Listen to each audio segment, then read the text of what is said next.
Visit us at www.3news.com for all your reliable news. 3 News, news at your fingertips.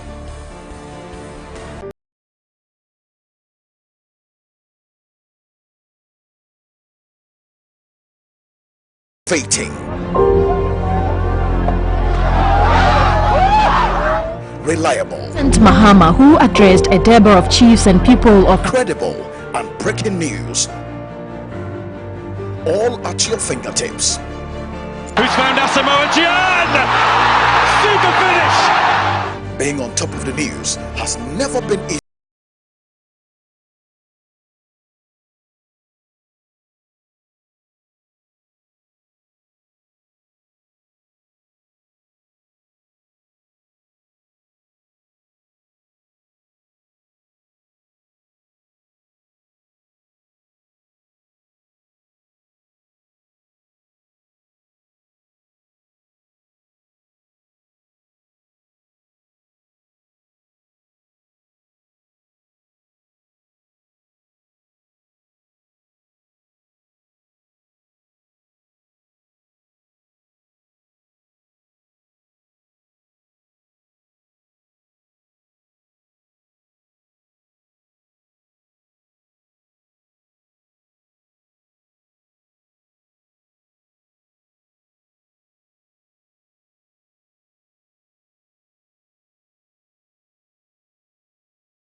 Fating. Reliable. President Mahama, who addressed a Deber of chiefs and people of Credible and breaking news.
More than 100 police personnel stormed the University of Cape Coast campus ahead of the Kesley Hayford Hall Week celebration to prevent student rioting and chaos.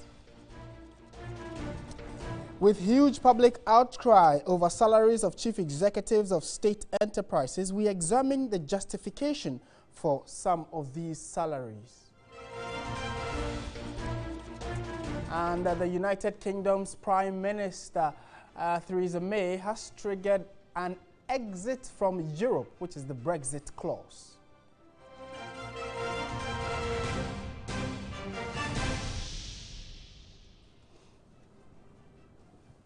We have details of all these stories and more coming up within the next 1 hour. Stay with us.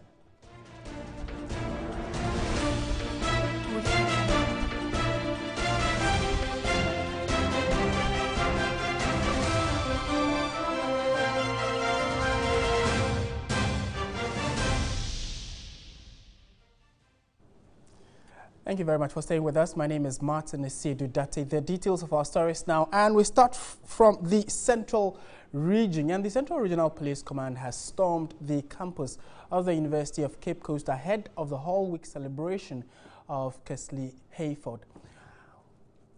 With 126 personnel, the police say it is a move to prevent any kind of mayhem. According to the Central Regional Police PRO, ASP Irene Opon, the personnel will be there until the celebration comes to an end, which will be on Sunday. She also revealed that the heavy police presence is to prevent any kind of mayhem. The team of police personnel would be maintained for the Ogua Hall Week celebration as well, which is also a week after that of Kesley Hayford. She assured the rest of the students and the general public that they will ensure that they provide the needed security for both the students and the community where the school is located. Meanwhile, some vendors have already set up stands for the trade fair, which forms part of the celebrations, hoping to cash in on the event. Food vendors and traders, including footwear and dress sellers, have also been spotted arranging their wear, getting ready for the celebration.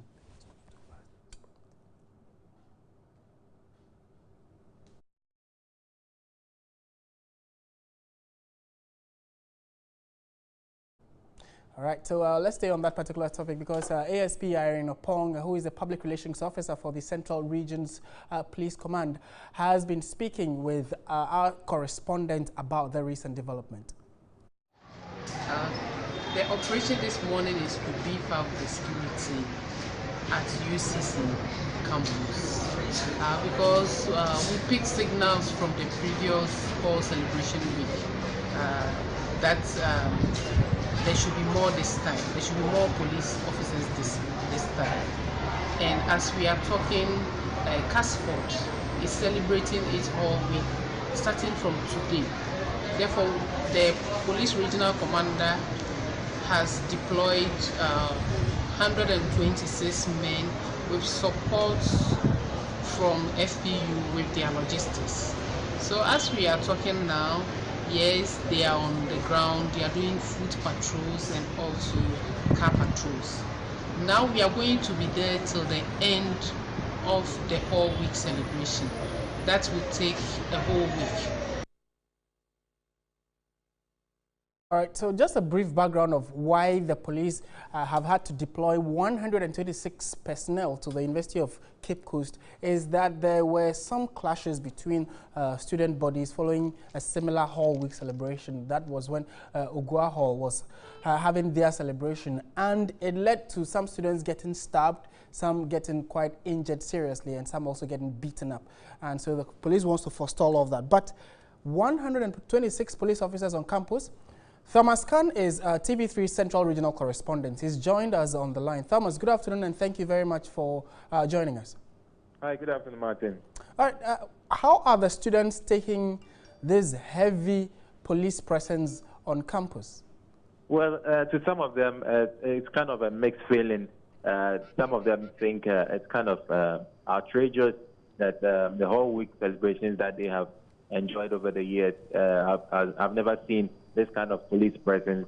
So this one gives them some kind of mixed feeling, whilst others have also expressed some feeling that they have to be very cautious because for this thing, it could amount to any arrest. So they are really being very, very cautious.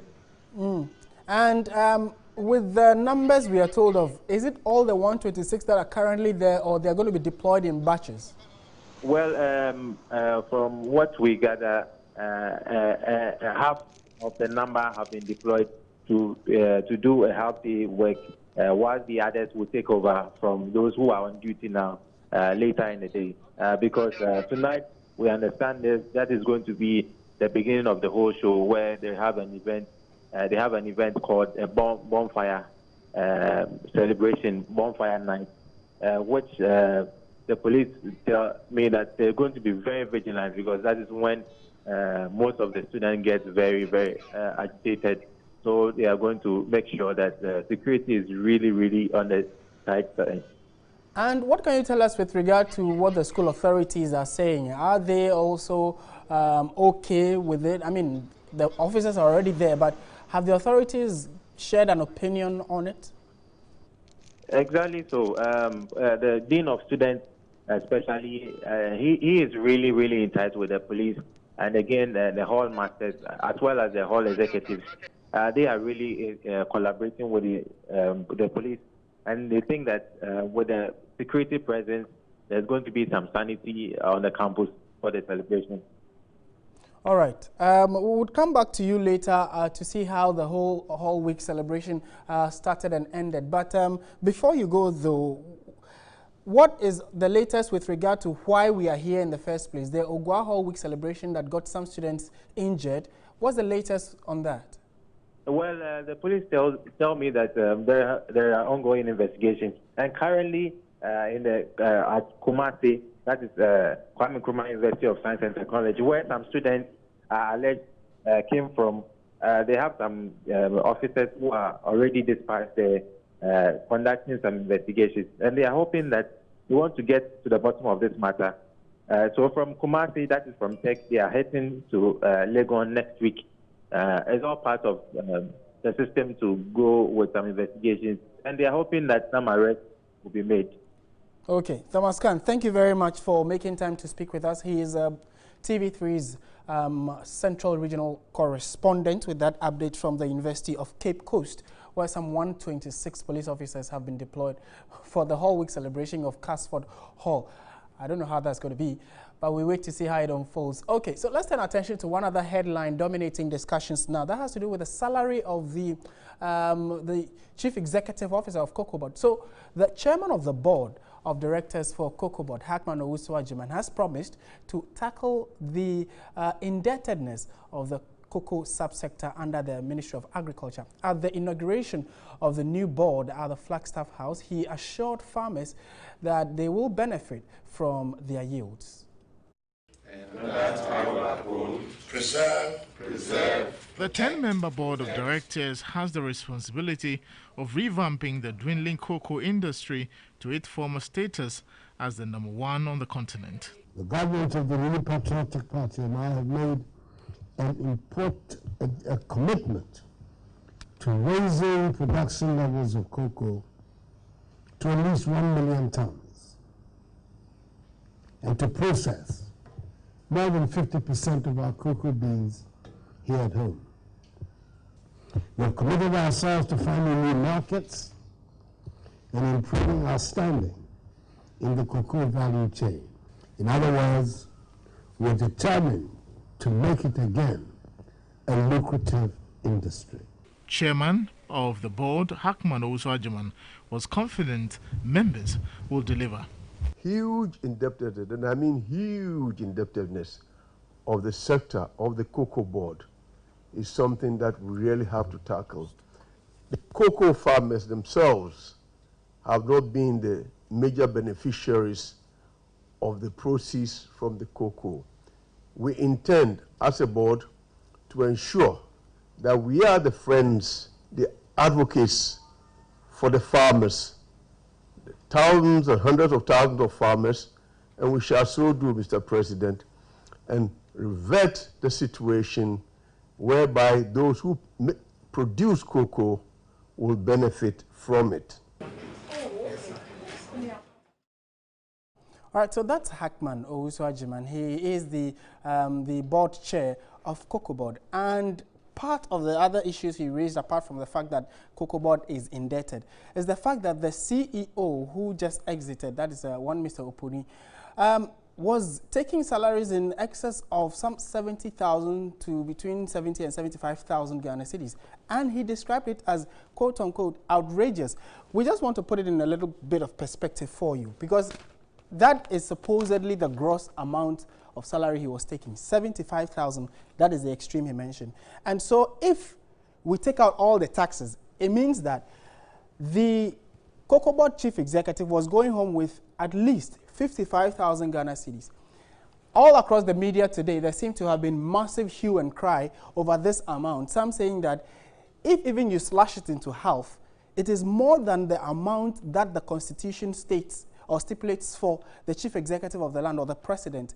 Because we know that for Article 71 office holders, there is a cap of up to 22,000 Ghana cedis, which should be their monthly salary. But for a state institution to be taking this amount, it has been described as quote-unquote outrageous. We just want to look at the other perks that come with it. So, apart from that amount of money, 55,000 Ghana cedis, that is minus the taxes, he is also entitled to free allowance, or he gets allowances. He gets a vehicle at his disposal, which is serviced with the state coffers, or from the state coffers. He is given a free accommodation. He travels around both local and international trips, and there's per diem for him throughout all these trips. And the question then is, if you're taking that amount, should it not comprise of at least accommodation and maybe fuel or some of these things? Those are some of the questions that have come up greatly, and we are just asking how this sits with the institution. And the other shock is that they say that cocoa farmers who sweat on the farmlands and their produce goes through the process until the CEO gets to be paid are taking peanuts at the bottom. And that is what the board chair, Mr. Hackman Osu-Agyemang, just stated, that the Cocoa Board as an institution itself is indebted. So there seems to be some problem about the institution and why they are not able to get out of debt, but they are paying their bosses in excess of these salaries. My colleague Komla Kluche has been speaking with a labor expert on how public salary structure should be looked at or should be reviewed. His name is Seth Abloso. He has spoken to Komla and has raised some interesting positions on it. We'll be bringing you what he has said so far, but Seth Abloso is he's a labor expert, and his views will be made known to you in a jiffy. But we'd also want to get to know what your thoughts are on this. It's a debate on social media and elsewhere, but we'd want you to let us know what you think about that salary. So the board has been given a mandate, and these are some of the positions of the mandate. Well, before we go to that mandate, it says that they intend to put cocoa farmers at the center of all their operations, and then also ensure that they get the right remunerations and perks that they need to ensure that the cocoa farming is enticing enough to get the youth in it. Because the average age of a cocoa farmer in Ghana right now, very, very shocking. It's in the 50s and 60s, which means that we have very few youthful people who are into a produce farming, which is like the second or third largest GDP earner for Ghana. That is troubling. They intend to rationalize the expenditure of Cocoa Board. They also want to tackle the indebtedness of Cocoa Board, which has come up for critical concern and discussion. A dramatic cut in workers' salary. So after that was revealed by Mr. Hackman Osu-Agyemang that the money that was being paid to the CEO was quite high, he then suggested that there are going to be a cut in the salaries of especially the senior staff of Cocoa Board, and that they would also review all contracts that have been signed by the previous administration. So those are some of the key mandates that the current board would want to implement to the letter. And we'll keep an eye on that for you. But before then, though, let's go to Komla Kluche, who's been speaking with Mr. Seth Abloso, who is a labor expert on the whole brouhaha that has arisen as a result of the amount we are told was being paid to the CEO of Cocoa Board, the former. The revelation by the newly appointed board chairman of the Ghana Cocoa Board, Mr. Hackman Osu-Agyemang, that he is going to review the salary of the CEO of the Cocoa Board and other directors. That of the CEO has come under scrutiny after some 70,000 cedis is supposed to be what he earned as his monthly salary has come under review. What determines the salaries of the CEOs or top management of state institutions such as the Cocoa Board, TOR, and the other ones? Seth Abloso is a labor consultant. He joins us. Yeah, very good afternoon to you, sir. Good afternoon. Now, what determines the salary of a CEO of a state enterprise like Cocoa Board or TOR? Well, thank you. Several factors go into determination of remuneration. For instance, the standing of the organization, what targets are set, and the qualification with which a particular appointee comes. Yes, and sometimes there is a fixed package to a position. Others too are negotiated on the basis of what qualification the appointee brings to meet set objectives. Yeah. And these qualifications, this target and all that, looking for instance at the position of the Cocoa Board chief executive, we know Cocoa Board, so to speak, is a cash cow for the government, meriting some 70,000 cities that's making rounds now. For you, do you think it's justified?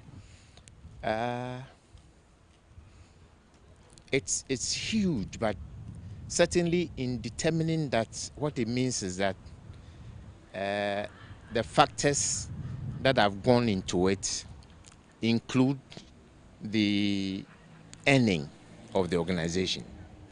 But it's important to recognize that as a state institution, it has obligations operating along commercial lines to pay dividend to government.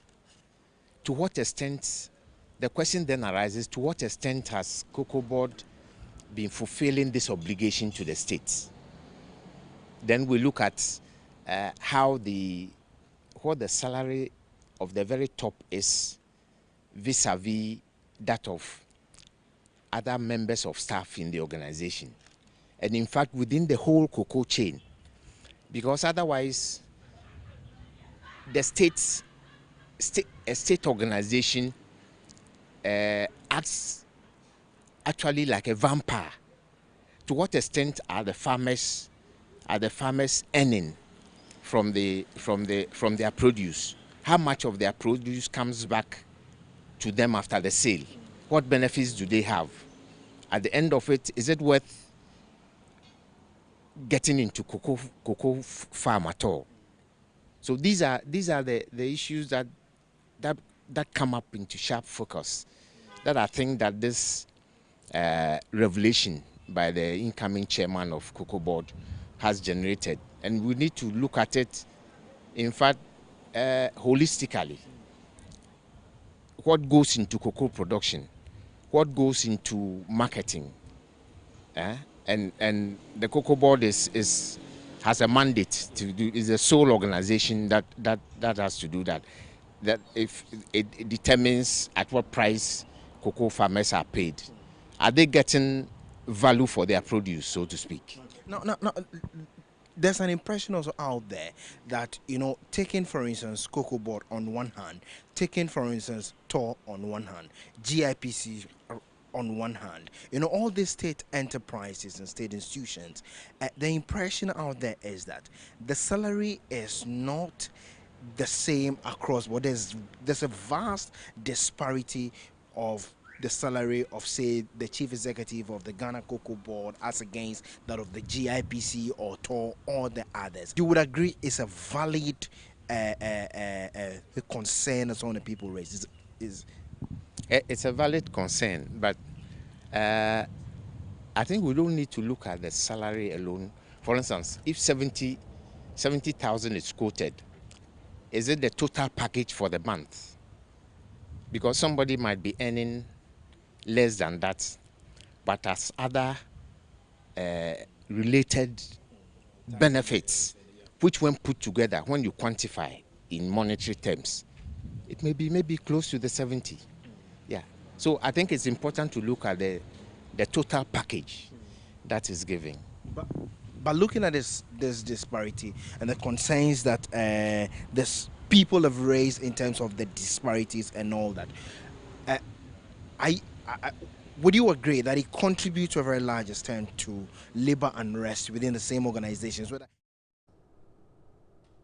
All right, so that's Komla Kluche in that interview with Seth Ablo. So he is a labor expert. And the debate still continues. We would also want to hear from you. What do you think of that salary that we are told that the office of the chief executive of Cocoa Board has been earning? Well, the board chair says he's going to slash it down. We'll see how all of that plays out in the coming days. Let's go to Parliament now, because a major concern that has been raised in the last few months is being addressed. That has to do with the report of bribery allegations against the vetting committee. Evelyn Tingma has more on this. Evelyn, what's happening? Appointment committee to present their report. But as we speak, the report has been captured in today's order paper. And earlier, the chairman of the committee, Honorable Joe Gatti, has laid the report.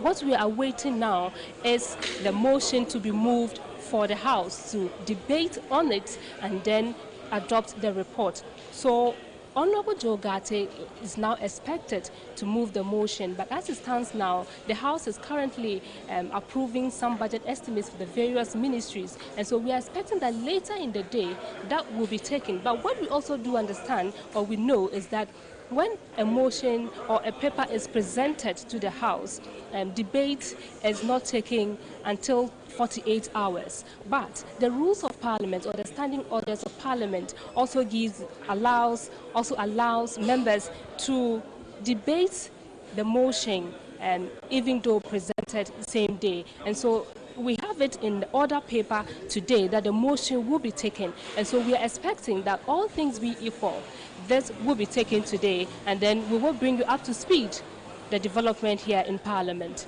Evelyn Tingma, TV3.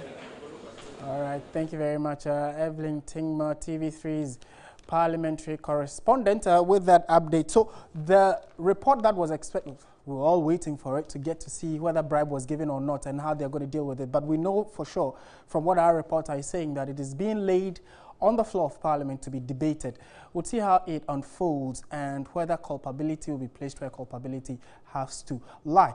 And we hit the streets also to speak to a few Ghanaians what they made of, the allegations of bribery. This is what they had to say.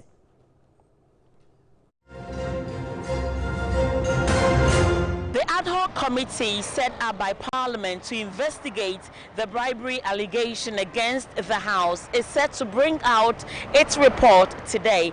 But the setting up of this committee was greeted with a lot of criticisms, with people arguing that it was not going to be credible. But people also argue on the fact that the proceedings were live on television, and so they cannot hide anything. But what do you also think? The report coming out will not be credible because it's among they themselves that set up, and the allegation is against them. So what do you think will come up? They will say it's not correct. So definitely that report will go anywhere. We've always had committees being set up every now and then in Ghana, and they always come up with reports and all that. And at the end of the day, the truth will never be told. We will never know what the truth. So for me, it's just an exercise in what mediocrity. And I mean, whatever they want to come, we as Ghanaians, we have our minds made up. It would be credible. It might not be credible because if the people asking are generous, they would give us generous answers that we, the public, want to hear. But it wouldn't be credible if people asking the question are known to themselves, so they would be given free chance to answer questions which might not be in the right way for us. You always make the story beautiful, so it's possible something like that can happen. The honesty will dwell within themselves. So for me, I wouldn't say I totally believe everything that they're going to bring out. As you said, they are all parliamentarians. They know what they do inside there. And so if they have to be accusing each other of bribery, and they themselves cannot be sincere to say that, yes, I took it, then what they are showing to us is just something that we always have to look at, okay? Because the truth must be told. Someone said, I took money from you. Another man said, I did not give you any money. Now, as to whether the truth is coming up or not, we don't know. What they are showing is for us to see that, oh, okay, there's something going on. I think when it was in TV, there was nothing that was not going well. Everything was going well. nobody can cheat. Yeah, nobody can cheat. And I think it's good.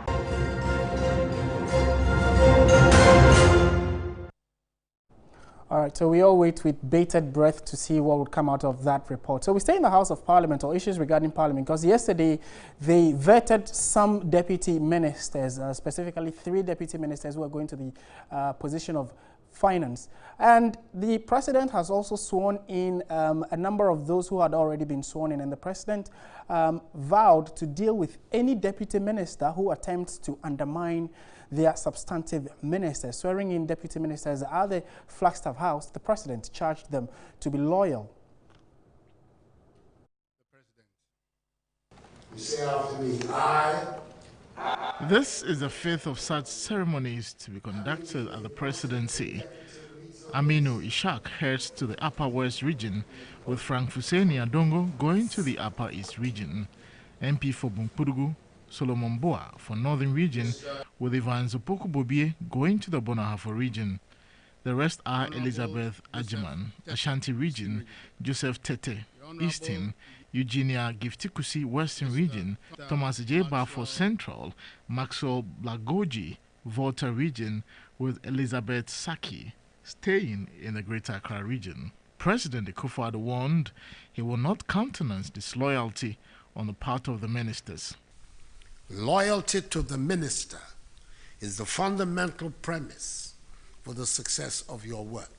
Any deputy who thinks the route to advancement lies in your ability to subvert or undermine your minister will be sadly mistaken. You will not profit from that conduct in Akufo-Addo's presidency.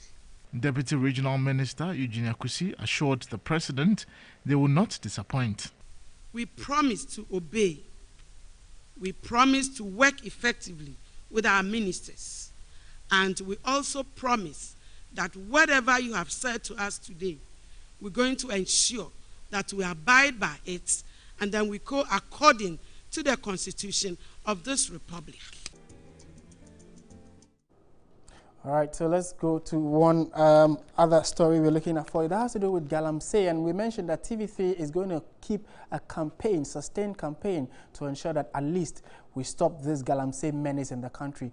In relation to that, the Minister of Lands and Natural Resources, John Peter Amewu, has said that galamsey operators and those who gave out lands to them to operate will be arrested and prosecuted. The minister was addressing a Chinese delegation that called on him to discuss their nationals' involvement in galamsey.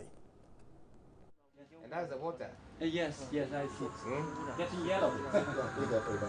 If there's pollution of water body through cyanide and mercury, and it has to take me the next 3 years to die, of course they are killing me. It's equal. I also getting them and bringing them down. So we need to take decisive action.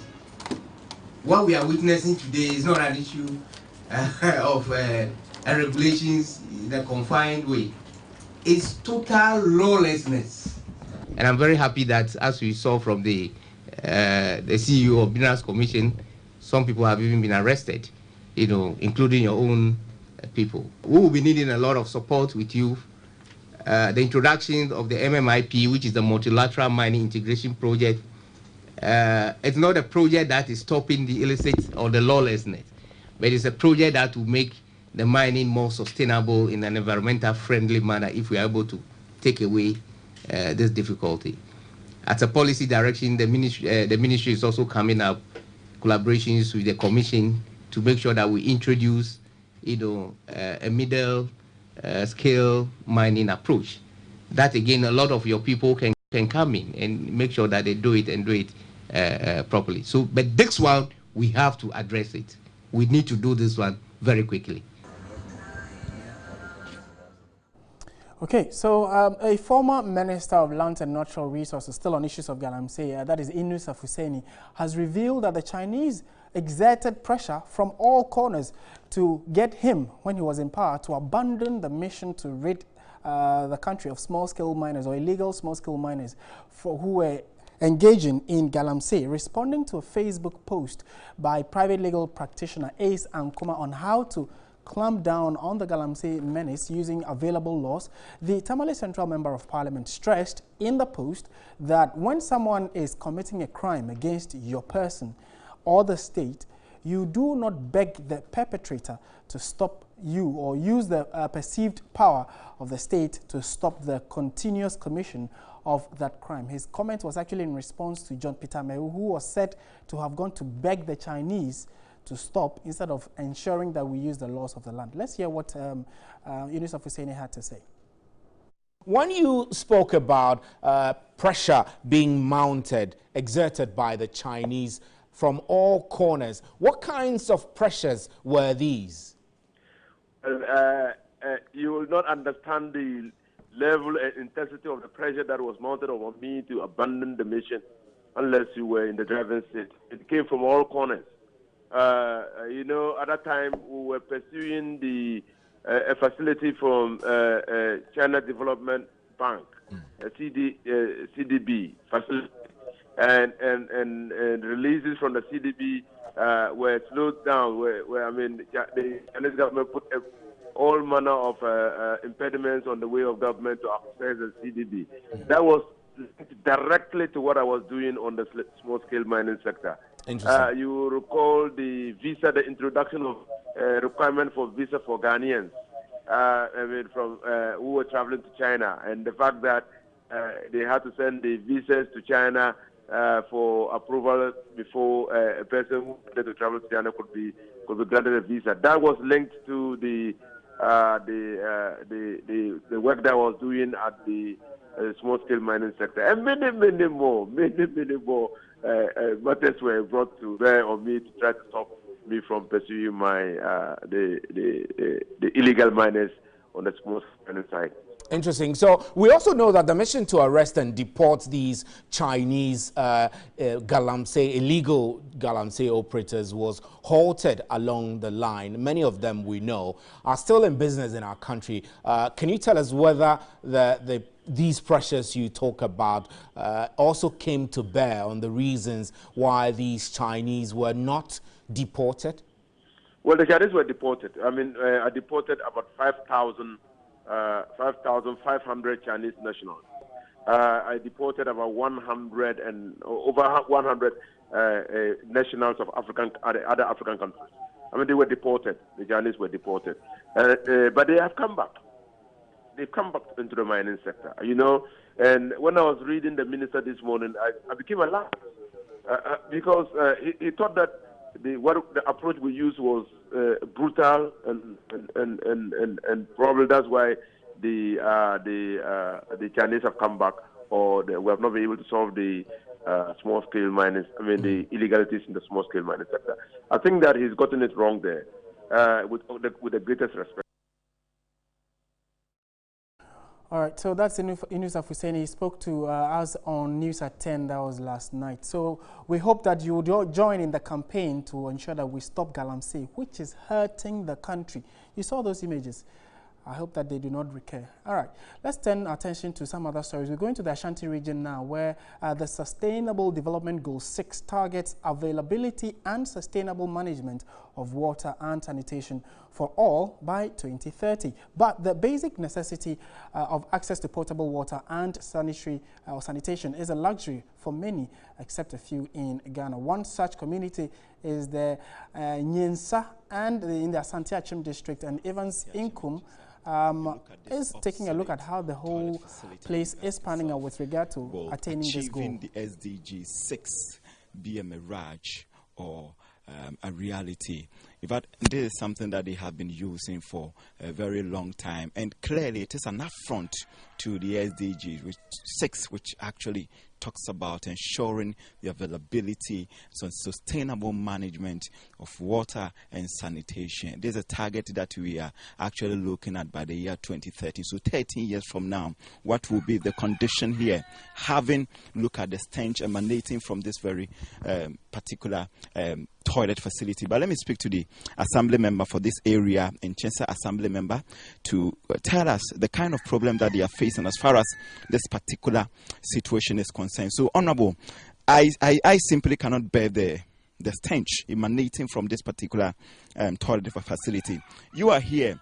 What kind of problem are you facing as far as this particular KVIP? Is this KVIP at all? Toilet is concerned, obsolete one for that matter. Our problem is this toilet. Sometimes when in the evening time, it smells. So the nearby people who are staying around the toilet, they can't eat their food in the evening time. They give us a very big problem. And sometimes, because it's a wood structure, it can break at any time. Well, of course, I'll come back to you, but let's just switch to the reality that he's talking about now. So from 100 meters away from here, you still see or feel that pervasive smell emanating from this obsolete toilet. And I'm wondering if they are not actually encountering some diseases, then, well, I don't know what they are facing as far as their health condition here is concerned. It's a serious problem, a serious threat to their health as far as this particular community is concerned. So what have you done about this? That's why we are pleading that if we can have a help or a need to have even KVIP, the correct portable KVIP for the community, so that the community, when it is full, we can find a car to come and pick the toilet away, so that the smell our health will be healthy for us all the times. And how does it pose threat to the kids? Do they also share the same place? The kids share the same place with the elders. The kids too, so sometimes they can fall in. So through the community, we gather ourselves before we remove the wood, before we pick up the child from the toilet. How many cases have you recorded? I mean, those kids who have fell into the pit. We have recorded about twice. One girl and one boy. Did they survive? Yes, they survive now. We hear it early as possible, so we find out to remove the wood and pick the cat sheet from the toilet. All right, so that's quite interesting. Apart from the fact that it has some unpleasant odor emanating from the facility, even from 100 meters away, we have also been told that once upon a time, 2 kids fell into the pit. But God be so good, well, they survived. But for how long will they live under this harsh condition? And it's something that they are pleading to authority to do something about this.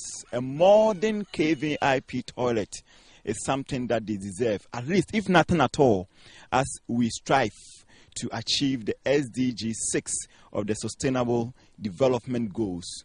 Ours, or for the people of Nchensa, this particular goal wouldn't be a mirage.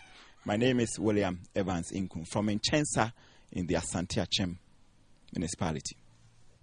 All right, thank you very much, William Evans Inkum, for that. And that is a call I also endorse, that we need to do away with all atonkos and teams in the country. We'll be back after this break. Stay with us.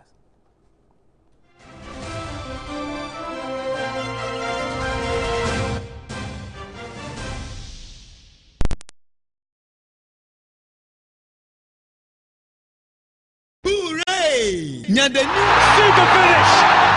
Being on top of the news has never been easy. Visit us at www.3news.com for all your reliable news. 3 News, news at your fingertips.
business news segment. Everything you need to know.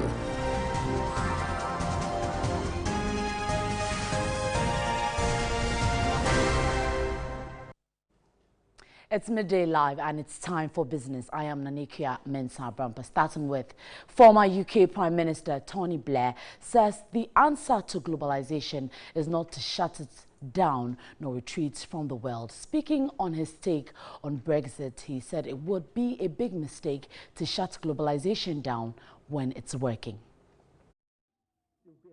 Former UK Prime Minister Tony Blair was interacting with the media at a program organized by the Institute of Economic Affairs. Because what happens in a world of globalization is the world moves closer together. My only point, whether on Brexit or any of the debates in Europe at the moment, my point is very simple. The answer to these challenges of globalization is not to shut the world down. It's to open it up, but to help people through the process of change.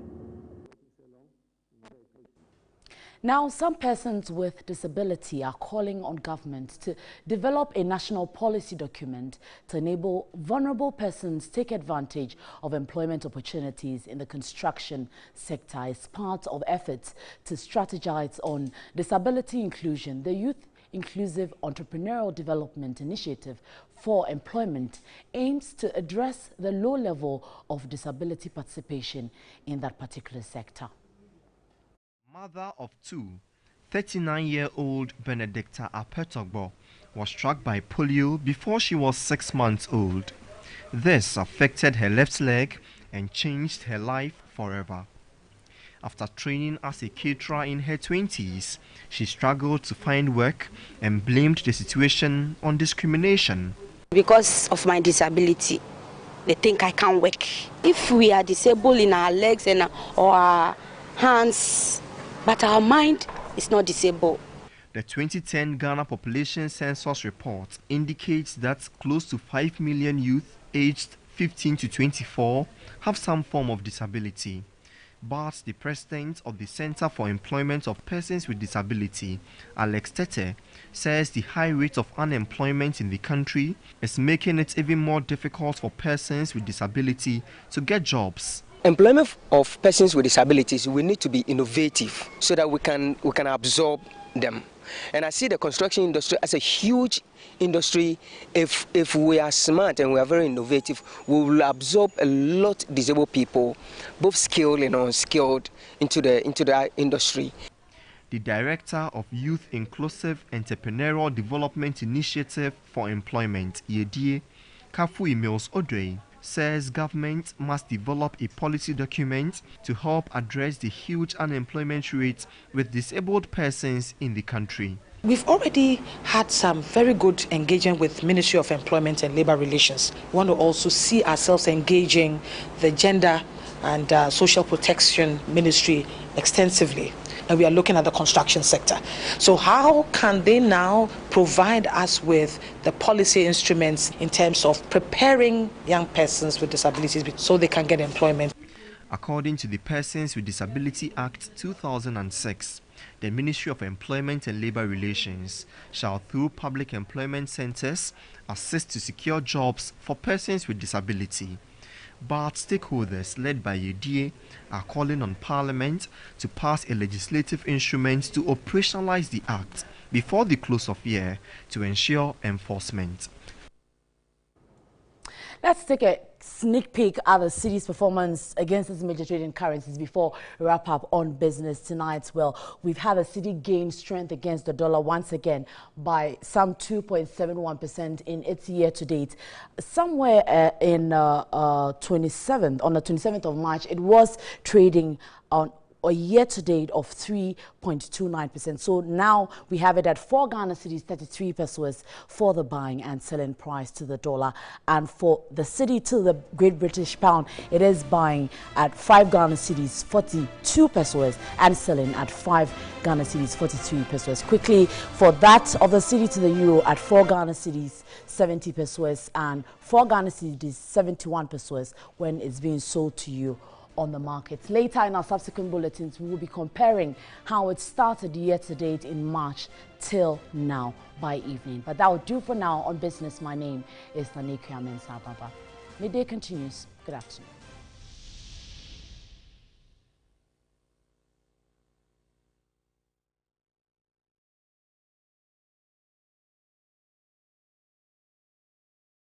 Hooray! Nya the new Star Times modern combo decoder bi. Ne boy 140 Ghana cedis per hour. Captivating.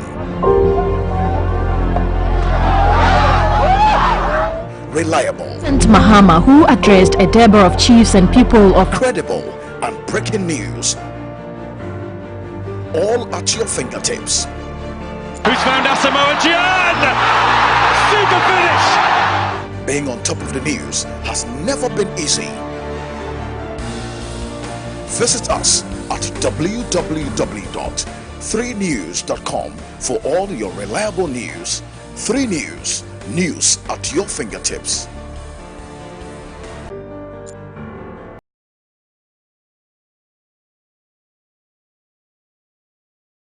Captivating. Reliable. President Mahama, who addressed a Deborah of chiefs and people of credible and breaking news. All at your fingertips. Who's found Asamoah Gyan? Super finish! Being on top of the news has never been easy.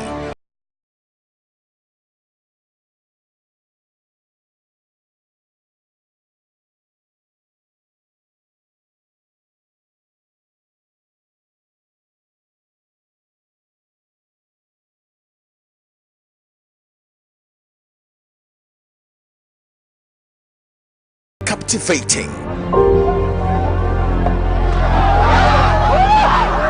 Reliable. President Mahama, who addressed a Deborah of chiefs and people of credible and breaking news.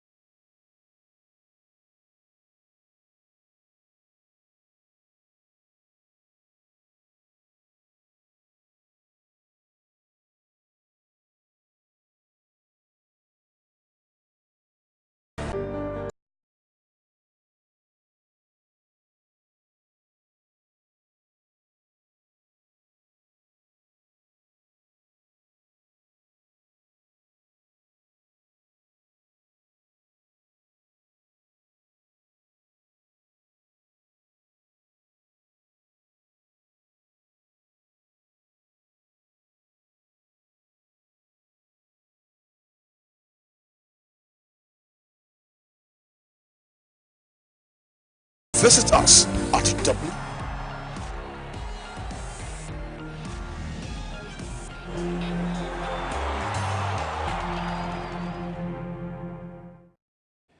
Good afternoon, and it's time to bring you some sports news with me, Thierry Nyan. Now, the football world got a glimpse of football's possible future when a video referee intervened to correct 2 offside decisions in the second half of Spain's 2-0 win over France. The friendly was used to further trial the use of video technology, with officials instructed to keep an eye on goals wrongly disallowed or allowed, straight red card offences, penalty calls and cases of mistaken identity. Antoine Griezmann saw his 48-minute headed goal chalked off by the referee after he received a message in his earpiece from the video official sat in a television truck outside the stadium that both Griezmann was offside from Christophe Jallet's cross. Now, the scenario was reversed later in the half when Gerard Deulofeu converted Jordi Alba's teasing delivery, only to have his celebrations curtailed by the linesman flag. But the video referee intervened to say the goal was legitimate. The system was tested at the FIFA World Cup to much derision, but advocates will be encouraged by the way in which correct decisions were arrived at promptly in Paris on Tuesday.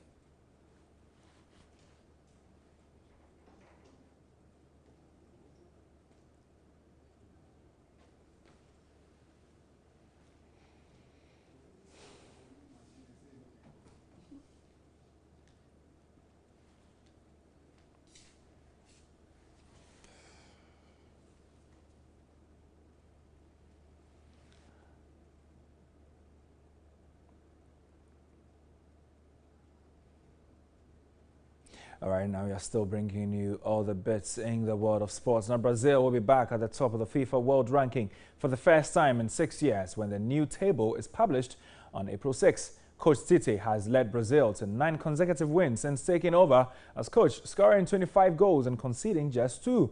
Brazil were guaranteed to move up to first with 2 victories, and they take the place of Argentina, who dropped to second after spending 12 months at the top of the ranking. Colombia move up to 2 places to 5th in the table after beating Bolivia and Ecuador, which means 4 of the top 5 spots are now held by South American nations. That is at the expense of Belgium, who drop to 7th, and that is it with the FIFA World Rankings. But very shortly, we are also going to be bringing you, the wrap of everything that happened, in the CONMEBOL qualifying race. Remember, the likes of Brazil won to become the first nation to make it to the 2018 World Cup, well, aside the host nation, Russia. And then also Argentina, in the same qualifying series, also lost to Bolivia, which means that they really are not exactly in pole position to make it to the, make the automatic, qualifying spots for the World Cup. But let's do some NBA now. And the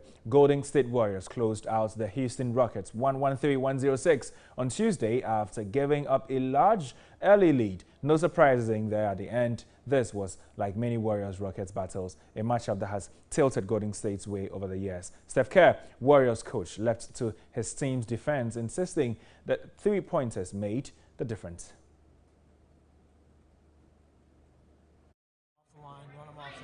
Force them to beat us with 2s. So we did a great job on the 3-point defense.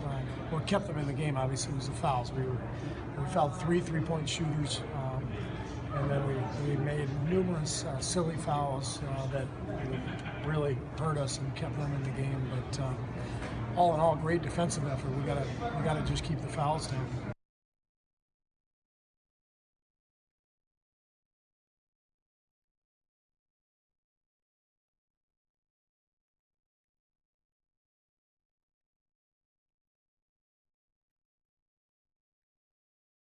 All right, so that's all for sports with me, Thierry Nyan, here on Media Live. Over to you, Martin, to bring us some more news. Yes, thank you very much, Thierry Nyan, with the latest in the world of sports. And let's do entertainment news now. And we'll be going to tell you about that Nigerian actress, world-acclaimed beautiful lady, Omotola, some call her Omosexy. We have an interview with her. We'll bring that to you shortly.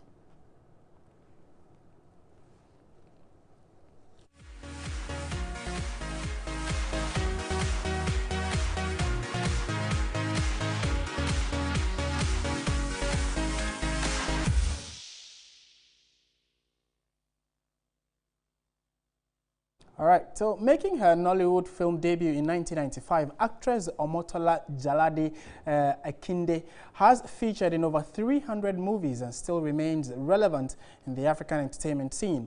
The actress shared with Osu Arai her secret of maintaining a successful brand and career for 22 years and counting.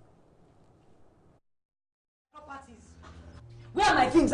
Where are my things? Why do you keep buying new things? The leading actress, Omotola, has appeared in over 300 films, selling millions of copies and receiving high-profile awards. The actress, 39, burst into the movie scenes with her 1995 movie, Mortal Inheritance, where she played a sickle cell patient who fought for her life, even at the point of death. My genotype is SS, and because I cannot change that fact, I have learned to live with it and to accept it. The mother of 4 has since become a celebrated brand. In 2013, Omosexy was honored in Time magazine's list of the 100 most influential people in the world. Along the line came her reality show, Omotola, The Real Me, to empower and share a bit of her inspiring story. The easiest way and the most effective way to empower anyone is to show them. You know, like they say, talk is cheap. And so I try the best I can to show people how I live. I guess that's why there was Omotola The Real Me in the first place. That's why I agreed to do that reality show, to just show people that this is how I live, this is how I do what I do. And I don't think it is as hard as people try to make us think it is. It is possible for you to have your career, to have your family. the word there is it is possible. She was ambitious, but mindful of building a good image for her future endeavor.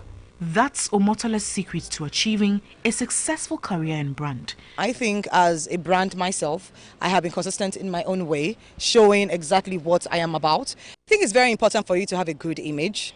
I really think that's very important because I don't think any company wants their brand to be dragged. But then also, because we're in the entertainment industry, really do you, but just be consistent and know exactly, because there's some brands really that don't have any problems being with some controversial artists, depending on what the controversy is about. Talking about courting controversy, what does Omotola consider a no-no for those who dream of building a successful brand like her? Don't be scandalous, I think. You can be controversial, but don't be scandalous. But keep your eye on the goal and know exactly what your brand is about. Basically, be very watchful how you present your brand. I know we're in the entertainment industry, and I know that we also want to keep our fans entertained and all of that. But don't lose sight of exactly what you want your brand to be about. Try everything, but stay away from scandals. That's the Screen Diva's final word to fans. All right, so that's almost sexy Omotola Jalade. And time now, though, for international news. UN Secretary General Antonio Guterres has vowed to press for justice in the killing of 2 UN experts who were found dead on Tuesday in the Democratic Republic of Congo. Guterres said he was devastated over the death of U.S. citizen Michael Sharp and Swiss national Zaida Catalan, who had been missing since March 13. Forensic pathologists are due to formally identify the bodies of the 2 experts in dental and DNA samples taken from their remains. Guterres also urged the Congolese authorities to continue on the search for the 4 others still missing. British Prime Minister Theresa May has signed the letter that will formally begin the UK's departure from the EU. Britain's ambassador to the EU, Sir Tim Barrow, hand-delivered a 6-page letter from Mrs. May to EU Council President Donald Tusk in Brussels to formally begin divorce proceedings. It follows June's referendum, which resulted in a vote to leave the EU. In a statement in the comment, the Prime Minister told MPs this marks the moment for the country to come together. And that'll be it for the bulletin. It came your way from our studio here at Adesawe. My name is Martin Esidudati. Thank you very much for watching. There is more news on our website, 3news.com. Do have a good afternoon, and as always, stay positive. Bye for now.